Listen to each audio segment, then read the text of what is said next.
నమస్కారం. ఆలోచన అమృతానికి స్వాగతం. 22A ఇది ఒక బ్రహ్మ పదార్థంగా మారిపోయింది. ధరణి అప్పుడుందా, భూభారతి ఎప్పుడు వచ్చిందా అంటే 22A గురించి మొదలు మాట్లాడి అసలు దానిలో ధరణిలో ఏం జరిగింది, భూభారతిలో ఏం జరిగింది, ఇవాళ తెలంగాణ రాష్ట్ర ముఖ్యమంత్రి రేవంత్ రెడ్డి గారు కుక్కటిపల్లి సభలో ఏమన్నారు, ఇవన్నీ మాట్లాడుకునే ప్రయత్నం చేద్దాం. 22A అనేది రిజిస్ట్రేషన్ యాక్ట్ 1908 బ్రిటిష్ కాలంలో తయారైంది. దానిలో ప్రభుత్వ భూములు, ప్రభుత్వానికి సంబంధించిన భూములు ఎవరు అమ్మకుండా, వారు కొనకుండా నిషేధం విధించేది. కొన్నిసార్లు కొన్ని పద్ధతులలో దానిలో ఈ భూములు అమ్మడానికి కొనడానికి వీల్లేదని కొన్నిసార్లు భూసేకరణ జరుగుతున్నప్పుడు కూడా ఇటువంటి ప్రొవిజన్లు పెడతారు. అందుకనే ప్రొహిబిటెడ్ లిస్ట్లో రాష్ట్ర రిజిస్ట్రేషన్ శాఖ ఎప్పటికప్పుడు దాన్ని అప్డేట్ చేస్తుంటుంది. ఇది 22A కింద చేస్తుంటుంది.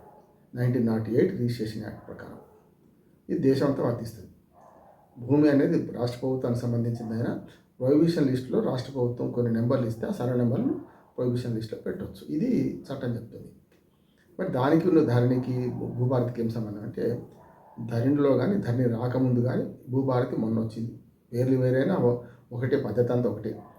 దాన్ని రాకముందు కూడా రిజిస్ట్రేషన్ ఆఫీసులో కొన్ని సర్వే నెంబర్లు ఇది ప్రభుత్వ భూమి కనుక ఎవరికి రిజిస్ట్రేషన్ చేయడానికి వీల్లేదని, కొన్నిసార్లు కోర్టు స్టేలో ఉన్నప్పుడు కానీ అట్లాంటప్పుడు దాన్ని ఆ సర్వే నెంబర్ను రిజిస్ట్రేషన్ ఆఫీస్కు రెవెన్యూ శాఖ పంపుతుంది.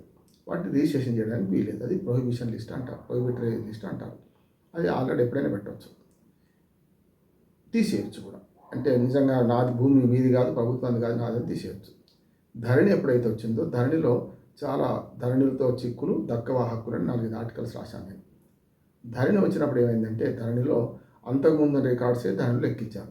అంటే చాలా పొరపాటు జరిగింది. ధరణిలో ఒకటేమో సర్వే నెంబర్లు తక్కువ పడ్డం, ఎక్స్టెంట్ ఎక్కువ తక్కువ పడ్డం, తప్పుడు ఎక్స్టెంట్ కూడా ఎక్కువ తక్కువ పడ్డం, ఎప్పుడో అమ్ముకున్న భూములు కూడా పాత పట్టేదారుల పేరు మీద రావడం, అట్లాగే ఇంటి పెద్ద ఎవరి పేరు మీద ఉంటే వాళ్ళ పేరు మీద మొత్తం భూములన్నీ ధరణిలో రావడం, ఇట్లాంటివన్నిటితో పాటు ప్రొహిబిషనరీ లిస్టులో చాలా వరకు కొన్ని ప్రభుత్వ భూములు అనే పేరు మీద పట్టా భూములు కూడా రావడం, ఇది జరిగినాయి. చాలా ఇంకా పొరపాటు చాలా ఉన్నాయని చెప్పినాయని మేజర్గా చెప్తున్నాను. అంటే ఎప్పుడో అమ్ముకున్న భూములు కూడా ఇప్పుడు పాత పట్టేదారుల పేరు మీద రావడం, రిజిస్ట్రేషన్ అయినాక కూడా. అట్లానే ఇంటి పెద్ద ఎవరు ఉంటారు అనుకోండి, మీకు తమ్ములు అన్నట్టు సంబంధం లేకుండా డైరెక్ట్ రావడం. అప్పుడు ఏంటంటే ఇది నా బ్యాంక్ బ్యాలెన్స్ అన్నట్టు, ఈ భూమి అంతా నా బ్యాంక్ బ్యాలెన్స్, నేను అమ్ముకుంటే ఎవరిని అడిగలేదు. గతంలో వారసులందరినీ పిలిపించి వారసులు కనుక అబ్జెక్షన్ పెడితే రిజిస్ట్రేషన్ ఆపేది. ఇప్పుడు ఎప్పుడైతే ధరణి వచ్చిందో డైరెక్ట్గా బ్యాంకులో మనకు డబ్బులు ఉంటే మనం ఎట్లా విత్డ్రా చేసుకుంటామో ఆ పద్ధతి వచ్చింది. నేను ధరణిని మంచిదని ఒప్పుకున్నాను.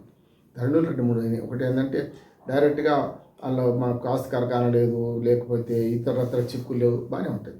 రిజిస్ట్రేషన్ కూడా పావుగంటలు అయిపోతుంది. వ్యవసాయ భూములు అయితే రెవెన్యూ దగ్గర, అదే ఆస్తులు, ఇళ్ళు, భూమి, మన ప్లాట్లు అయితేనేమో రిజిస్ట్రేషన్ ఆఫీసులో జరుగుతాయి. బాగానే ఉంది. స్లాట్ కేటాయించడం అన్నీ బాగానే ఉన్నాయి. కానీ ఇక్కడ జరిగింది ఏంటంటే, ప్రొహిబిషన్ అనే పేరు మీద ప్రొహిబిటరీ లిస్టులో అనేక పట్టదారుల భూములు కూడా పెట్టారు. కొన్నిసార్లు ప్రభుత్వ భూములు కూడా పట్టదారులుగా మార్చారు. ఈ 2 జరిగినాయి. ధరణిలో జరిగింది అదే. ధరణిలో ఈ 2 పెద్ద ఎత్తున జరిగినాయి. మిగతా అన్ని కూడా మనకు మన సర్వే నెంబర్లు తప్పుపట్టడం, లేకపోతే ఎక్స్టెంట్ తప్పుపట్టడం, ఇవన్నీ కూడా వేరే ఉన్నాయి, చాలా ఉన్నాయి. కానీ ఈ రెండింటి మీద మాట్లాడదాం. ఈ ప్రొహిబిటరీ లిస్టులో పెట్టేసి నిజంగా పట్టేదారు భూములను కూడా అమ్మకుండా చేసి, పెళ్లికో బిడ్డ పెళ్లికో రకరకాల అవసరాలకు అమ్ముకుందామంటే ప్రొహిబిటరీ లిస్టులో ఉంది కనుక ఏం చేయలేమంటే, ఇప్పుడు మొత్తం కేంద్రీకృత పరిపాలన జరిగింది. అంటే ఎంఆర్ఓకి అధికారులు తీసేసిండ్రు, విఆర్ఓ వ్యవస్థను రద్దు చేసిండ్రు, ఆర్డీఓ కూడా ఎలాంటి హక్కు లేకుండా చేసిండ్రు, అధికారులు లేకుండా చేసిండ్రు.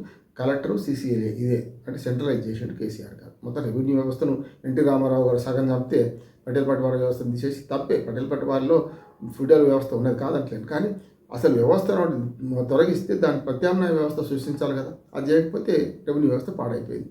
కేసీఆర్ గారు అదే దాని నుంచి వచ్చింది కదా, అదే తెలుగుదేశం పార్టీ నుంచి వచ్చింది కదా, ఆయన ఏమో మొత్తం నాశనం చేసి పెట్టాడు. దీనిలో ఏమైందంటే, ప్రొహిబిటరీ లిస్టులో ఒక్క గుంట కనుక ప్రభుత్వం ఆ సర్వే నెంబర్లు సేకరిస్తే ఆ సర్వే నెంబర్లు మొత్తం అంతా ప్రొహిబిటరీలో పెట్టిండు. అంటే ఈలో 50 ఎకరాలు ఉందనుకుంటాం సర్వే నెంబర్, ఒక ఎకరమో అర్ధ ఎకరమో ఒక్క గుంట ప్రభుత్వం ఏదైనా కాలువ కోసమో ఏదైనా కోసం సేకరించింది అనుకోండి, ఆ మొత్తం 50 ఎకరాలను ప్రొహిబిటరీ లిస్టులో పెట్టేసింది. అది జరిగింది. వాళ్ళ రేవంత్ రెడ్డి కూడా అదే అన్నాడు. ఈ పొరపాటు జరిగింది, గతంలో ధరణిలో జరిగింది, ఇప్పుడు భూభారతి కూడా జరిగింది, దాన్ని సవరిస్తామంటున్నాడు. ఇప్పటికైనా మేలుకొచ్చింది, మంచిదే, ఖబర్ వచ్చింది, మంచిదే. నేనేమంటున్నానంటే, గతంలో కేసీఆర్ గారు దీన్ని గుర్తించకపోవడం సమస్య. ఈ పేరు మీద చాలామంది కలెక్టర్లు, ముఖ్యంగా 4-5 జిల్లాల కలెక్టర్లు పేరు చెప్పను కానీ హైదరాబాద్ చుట్టుపక్కల ఉన్న కలెక్టర్లు అందరినీ కూడా ప్రొహిబిట్ వాళ్ళు కన్ఫర్మ్డ్ ఐఏఎస్లను పెట్టుకున్నాడు కేసీఆర్ గారు. ఎందుకంటే వాళ్ళు ఏం చెప్తారు చేస్తారు కదా. నిజంగా ఐఏఎస్ ఆఫీసర్లు ఎవరైతే ఐఏఎస్ చదివిన వాళ్ళు ఉంటే కొంత వాళ్ళు కూడా ఐఏఎస్లు అయిపోయినారు, కొంత ఉన్న బాధ్యత వాళ్ళకు ఉంటుండే. కానీ కన్ఫర్మ్డ్ ఐఏఎస్లు ఏంటంటే ఆర్డీఓ నుంచి రకరకాలుగా ప్రమోషన్ల మీద వచ్చి వాళ్ళకి కన్ఫర్మ్డ్ ఐఏఎస్లు వచ్చిన వాళ్ళందరూ ఏం చేశారంటే ప్రభుత్వం ఏం చెప్తే అది విన్నారు, ఇది ప్రైవేట్లో పెట్టమంటే పెట్టిండ్రు, తీసేయమంటే తీసేసారు. అట్లా ఏమైంది, 2 రకాల పొరపాట్లు జరిగింది. అది మహేశ్వర్ రెడ్డి గారు మొన్న బయట పెడుతూ అప్పుడేం జరిగింది ఇప్పుడు ఏం జరిగింది చెప్తున్నాడు ఆయన. మహేశ్వర్ రెడ్డి గారు ఏమన్నారంటే గతంలో ఏం జరిగింది చెప్పిండు. ఈ ప్రొవిజనల్ లిస్టులో ప్రభుత్వ భూములను అన్యాక్రాంతం చేసి పట్టేదారుల పట్టాభూములకు మార్చేసారు. రంగారెడ్డి జిల్లాల మేడ్చల్ జిల్లాల అట్లానే హైదరాబాద్ జిల్లాల, ముఖ్యంగా మేడ్చల్ రంగారెడ్డి, సంగారెడ్డి, సిద్దిపేట, యాదాద్రి భువనగిరి, అటు కొంచెము మనకు మన వికారాబాద్ జిల్లా, ఇప్పుడు కొత్త జిల్లా, ఈ ప్రాంతాలు ఎక్కువ జరిగినాయి. పాత రంగారెడ్డి, పాత హైదరాబాద్, పాత మెదకు, పాత మనకు నల్గొండ, ఈ జిల్లాలో జరిగినాయి ఎక్కువ. ఇలా ఏమైందంటే ఎప్పుడైతే ప్రభుత్వ భూములు ప్రైవేట్ ఆస్తులు మార్చిన సందర్భం చూసినాం, అట్లానే ప్రైవేటు భూములు కూడా ప్రభుత్వ భూములుగా చూపించి వాళ్ళని తిప్పలు పెట్టే సందర్భం చూసినాం. వాడు 10 కోట్లకు భూమి అమ్ముకున్నాడు కేసీఆర్ గారు. ఆయన భూమిలో విలువ పెరిగింది.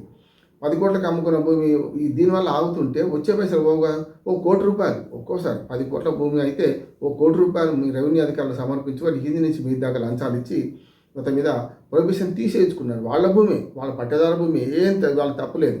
కానీ ఆ లిస్టులో పడ్డది కదా, ఇప్పుడు ఏం చేయరాదు, కానీ కలెక్టర్ సంతకం పెట్టాలి, సీసీఎల్ఏ దాకా వాళ్ళ ఫైల్ మన వెనకగా రావాలి. ఇదంతా పైరవికాలు మోపై కలెక్టరేట్ ఆఫీసులు మొత్తం ప్రైవేటరీ భూముల గురించే పైరవీలు ఉంటుండే. వందలాది మంది కలెక్టర్ దగ్గర పడిగాపులు పడేవాడు. అప్పుడు చాలా దుర్మార్గం జరిగింది.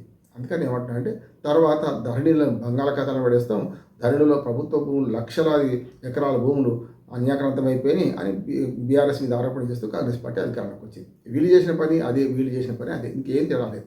ఇప్పుడు ఇంకోటి ఏమంటున్నాయంటే మహేశ్వర్ రెడ్డి గారు ఒక మంచి ఆరోపణ చేశాడు. ఏమనంటే అప్పుడు 10% మాత్రమే మొత్తం భూముల్లో తెలంగాణ రాష్ట్రంలో 10% మాత్రమే ప్రొహిబిటెడ్ లిస్టులో ఉండే, ఇప్పుడు 30-40% చేరిపోయినాయి అంటున్నాడు. అంతవరకు కరెక్టో తర్వాత, కానీ ఆయన అన్న మాటలో కొంత వాస్తవం ఉంది, మొత్తం కాకపోవచ్చు. ఇంకేమైంది, ఇప్పుడు మళ్ళీ కొత్తగా పాత ప్రొహిబిటెడ్ లిస్టులు తీసేసే బదులు అవి కొనసాగిస్తూ వేలు వంకర పెడితే వెన్ను వస్తుంది అన్నట్టు వాళ్ళందరి దగ్గర వసూలు చేద్దామని వాళ్ళు తయారైంది చూసినాం మనం కదా. రెండోది ఏమవుతుంది, ఇప్పుడు ఏదైతే కొత్తగా కూడా కొన్ని భూములను ప్రైవేట్ లిస్టులో పెడుతున్నారు, రియల్ ఎస్టేట్ వ్యాపారం బెదిరించడానికి, లేకుంటే పెద్ద పెద్ద వెంచర్స్ ఆపడానికి. ఈ స్క్వేర్ ఫీట్కి ఇంత వసూలు చేసే క్రమంలో గతంలో 100 ఉండేనట, ఇప్పుడు గొర్రెలు తినేవాడు బర్రెలు తినేవాడు వచ్చిందని సామెత. ప్రజలు అదే అనుకుంటున్నారు, మూడదా కేసీఆర్ ఆ ప్రభుత్వం గొర్రెలు తినే ప్రభుత్వం, వీళ్ళు బర్రెలు తినే ప్రభుత్వం వచ్చింది ఇప్పుడు అని వీళ్ళు అంటున్నారు. ఈ రెండింటి మధ్యన బీజేపీ ఆరోపణ చేస్తూ ఊరుకుంటుంది. బీజేపీ చేసింది ఏంటంటే ఇప్పుడు ఆరోపణ అదే. మహేశ్వర్ రెడ్డి గారు గతంలో కాంగ్రెస్లో ఉండేవాడు, ఏ పార్టీలో ఉన్న ప్రెస్ మీట్లు తప్ప ఇంకో మార్గం లేదు ఆయన చేసింది, ఇప్పుడు కూడా అదే చేస్తున్నారని కాంగ్రెస్ వాళ్ళు బీఆర్ఎస్ వాళ్ళు ఇద్దరు అంటున్నారు. ఇప్పుడు జరిగింది ఏంటంటే మనకు ఒకటి ఉన్నది కదా, రాజు పోయే డాలు వచ్చే డామ్ డామ్ డామ్ అనే ఒక పాట ఉన్నది. అట్లనే బీఆర్ఎస్ పోయింది, కాంగ్రెస్ వచ్చింది. వాళ్ళు ఏం చేసిండ్రు, లక్షలాది ఎకరాల భూమిని ప్రొహిబిషన్ లిస్టులో పెట్టిండ్రు. వాళ్ళు దుర్మార్గులు అని వీళ్ళు ప్రచారం చేసిండ్రు, బాగానే ఉంది.